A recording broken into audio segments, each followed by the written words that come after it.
Swami Brahmavihari is respected globally for his work, values and wisdom.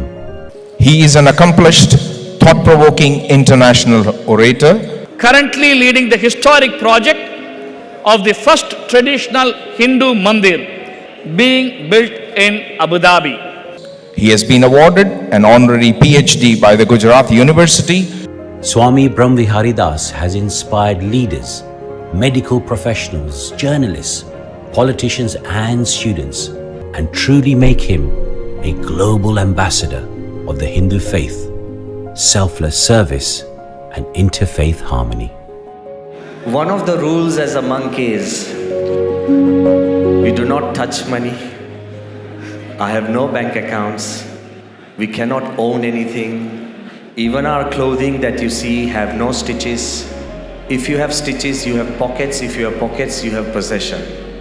So that gives me all the right to talk about wealth, because I have not touched a dirham or a pound or a penny or a rupee.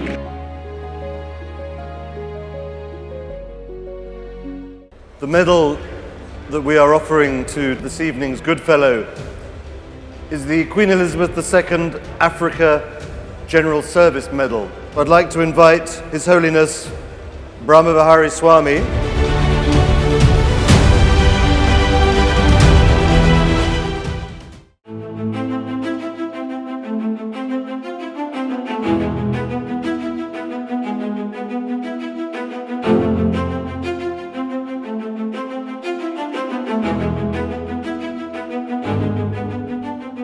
Initially, His Highness the Crown Prince of Abu Dhabi allotted us 2.5 acres of land in Al-Watba on the road from Abu Dhabi to Al-Ain. Then, without us even asking, they increased it to 5 acres. Then suddenly we got instructions that keep everything on hold. And as we suddenly were informed that a special parcel of land has been allotted to us, 13.5 acres on the arterial road of Abu Dhabi to Dubai.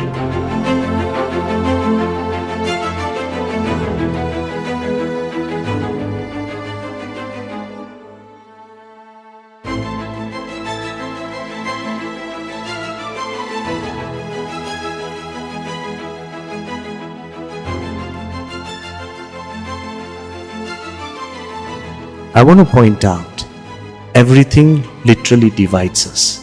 Countries divide, cultures divide, our food divides, dressing divides, philosophies divide.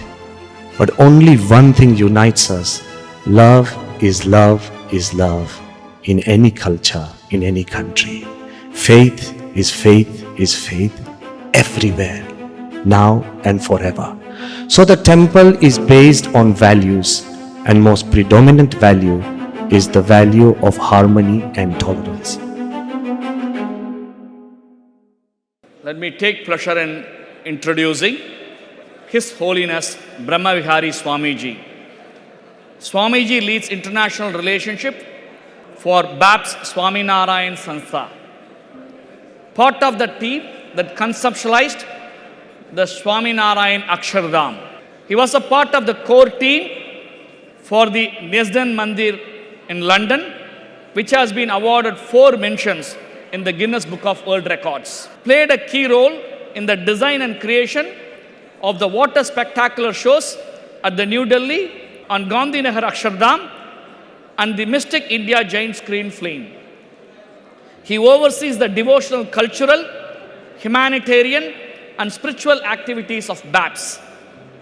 Currently leading the historic project of the first traditional Hindu Mandir in the Middle East being built in Abu Dhabi. Swamiji, welcome to the Good Talks. Thank you. It's a privilege to be here amongst a great company of great leaders. Thank you very much. Swamiji, I want to start with a personal question. What prompted you a journey of a social, spiritual world? I just wanted to tell all the people present here that we have just been, if I can just share an idea, we have just been looking at technology to a new level. And if I had to summarize science, spirituality, and the journey of human beings, I would like to summarize it in just 5 words.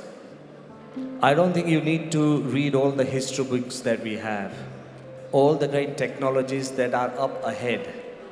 We were cavemen, we didn't have a name, we didn't have a city, we didn't have a place, we didn't have a label. First, man was nowhere. Then we arrived somewhere. But because of science and technology, we are almost everywhere now. Sitting here, you can be somewhere else, somewhere somebody is doing something, far away, we can control things around us. So first we were nowhere, we arrived somewhere. Because of science, we are almost everywhere. But be warned, because of excessive abuse of technology or science, we have become an elsewhere generation. Everybody is sitting here, but you are on your mobile. You are talking to somebody else and you are planning something else. You think your children are at your home, they are on the net somewhere else. Why do we plan our holidays in office, and when we are relaxing on the beach, plan our work in office? We always want to be someone else, we always want to be somewhere else. But because of spirituality, we can always be now here. Our journey began with nowhere, it ends up now here. Amongst the various works you have done, you have been secured Guinness World of Records. What drives your creative spirit and what inspires you? So I personally believe, and that goes for each one of us, unless you love somebody more than yourself, whether it's your son, your daughter, your wife, your spouse, anybody, whether it's God, unless you love somebody more than yourself, and unless you have a goal higher than yourself, you'll never be motivated for long.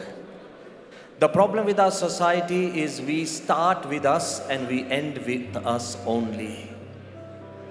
So my motivation has always been my spiritual guru, Pramukh Swami Maharaj, and the beliefs I believe in. And unless you have that, you'll never be motivated for long. And why do I say that? It's very important that His Holiness Pramukh Swami always taught me that religion has to be as gentle as a breeze. The moment it becomes a wind, people shut windows. Many of the religious leaders, they have become a force, and organizations have become a wind. So we belong to them, but we do not really believe in them.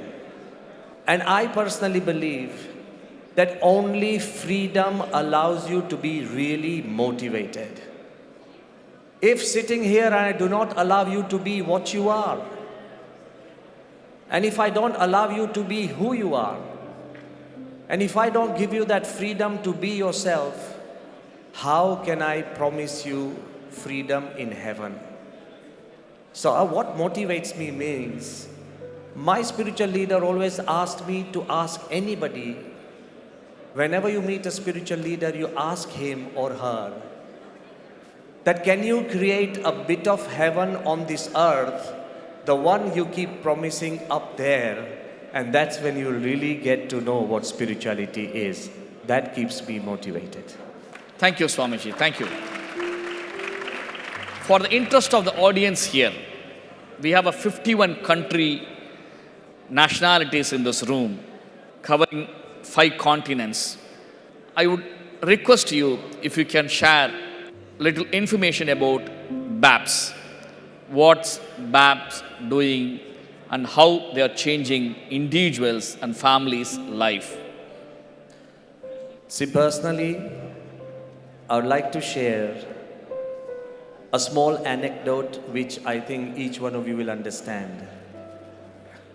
And perhaps this anecdote will really tell you what we are trying to do. Once, a man and his little son were sitting in a room, and as many children are, the son was quite troublesome, fidgety, and he kept coming to his father again and again and again and again and continually disturbing him. Of course, the father loved him. So to keep his son busy, he gave him a magazine, and in that magazine there was the map of this world. So he asked his son that, have a look at this map of this world. And the son studied that map. The father tore that map, that piece, one page, and gave it to his son, and he studied that map properly. After 10 minutes, he brought the map back. He cut it into about 20 pieces. And he gave that 20 pieces to the son and said, okay, don't come back to me until you fix the world. To his shock and surprise, the boy returned in 5 minutes. The whole map of the world completely done. The father said, but my Jove, how could you do it so fast? What happened? Even I could not have fixed this entire jigsaw puzzle in 10 minutes. You know what the boy said? Dad, it was so easy. You gave me a piece of paper on which there was a map of the world. I turned it around and there was a figure of a man. I just put the man together and the world came back together. The BAPS Sanstha is focusing on the individual, the need of children, the need of teenagers, the need of adults, the need of youth, and the need of ethics in this world. And because of that, as a spiritual organization, we perform almost 160 humanitarian activities. During COVID, we were perhaps the largest organization that brought so much oxygen to India to save lives. So I want to say that if you are a spiritual organization, you can't be spiritual without serving society. And if you really want to serve society, you can't really serve society without being a little spiritual. It is a complete end in itself. Being spiritual means serving society, and that is the BAPS Swaminarayan Sanstha. Thank you. Thank you for the anecdote. It's a very powerful anecdote. You have traveled across the world, studied various global cultures, philosophies, histories. At the bottom line, it's all about money. So I always say money, money, money, honey, money. So the conversation comes down to wealth. How can wealth be created? How can wealth be utilized? So first of all, let me clarify, I am a monk. I became a monk 40 years ago. One of the rules as a monk is, we do not touch money. I have no bank accounts. We cannot own anything. Even our clothing that you see have no stitches. If you have stitches, you have pockets. If you have pockets, you have possession. So that gives me all the right to talk about wealth, because I have not touched a dirham or a pound or a penny or a rupee. And that's what makes it interesting that you've asked me a question, perhaps the wrong guy. But I still want to explore the answer. Many people in this world will tell you wealth is bad. That's not the Hindu concept. Many people will also tell you that making more wealth is evil, but that's not the real concept. Because wealth is necessary. But I also want to tell you that something is also more important. In the Hindu faith, we talk about Dharma, Artha, Kam, and Moksha. For all the guys who don't know, let me translate. Dharma means righteousness. Artha means wealth. Kama means desires. And moksha means liberation, salvation. So if these all four goals have been actually verified or blessed by the Hindu faith, then wealth is a part of it. But if you look at the entire structure, it tells us that of course we want liberation, freedom from everything that we have. But then you have desires. Then you need wealth to fulfill your desires. But the core fundamental element that the Hindu Dharma talks about is righteousness, ethics, morality. If you have morality and righteousness, then you will earn and make wealth in the right way. When you make wealth in the right and a conscious and a moral way, then even the desires that you have will be also based on righteousness. When you have desires and wealth which are based on righteousness, you will never be attached to both wealth or desires. So make wealth, but go beyond that wealth. It's like jumping into the sea.